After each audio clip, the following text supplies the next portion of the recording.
En 1993, avant que les changements climatiques ne soient au centre des discussions, Tokyo a décidé de s'attaquer à son problème d'inondation avec un énorme projet que beaucoup jugent en avance sur son temps de plusieurs décennies.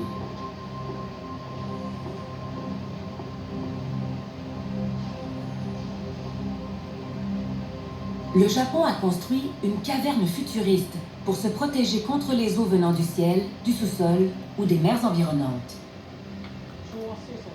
Nous sommes dans le réservoir de débordement. Nous sommes descendus à 20 mètres sous terre. À ma gauche, il y a le puits numéro 1. Plus loin dans le tunnel, nous avons aussi les puits numéro 2, 3, 4 et 5. Le trop-plein des eaux d'une inondation se déverse dans ces puits et il traverse le tunnel pour ressortir progressivement par le puits numéro 1. L'eau coule ensuite dans la pompe de la station de drainage Showa à travers ce réservoir de débordement. Quand les eaux inondent Tokyo, c'est ici qu'elles se déversent. Les eaux qui s'accumulent vont monter et au bout du compte, atteindre un certain niveau. Ensuite, elles seront évacuées de force à travers le système des 4 pompes de la station de drainage Showa jusqu'au fleuve Edo.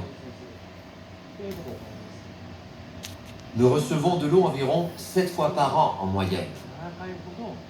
Sur ces 7 fois, environ 60% du temps, l'eau qui se déverse est évacuée dans le fleuve Edo. Le reste du temps, nous la conservons ici, car nous pouvons en contenir jusqu'à 670 000 tonnes. Et ensuite, elle retourne dans la rivière d'où elle provient. Le système peut contenir 246 millions de litres. Et il peut évacuer l'eau aussi rapidement qu'il l'engloutit. Lewis McAna est un ingénieur vivant au Royaume-Uni, spécialisé dans la gestion de l'eau des tempêtes. Pour bien comprendre l'échelle et la taille de ces silos, on doit penser à la Statue de la Liberté et la placer dans l'un d'eux. C'est aussi grand que ça. C'est assez impressionnant. Les inondations à Tokyo sont un vrai défi. Et s'il n'avait pas ce genre de protection, la ville aurait été engloutie.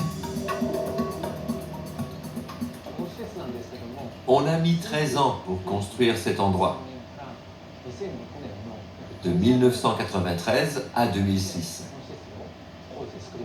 En termes de coût, ça représente 230 milliards de yens. Ça équivaut à plus de 2 milliards de dollars. Certaines évaluations venant d'ici ou de l'étranger jugent que c'est trop cher. Mais les dégâts liés aux inondations ont été réduits de 90%.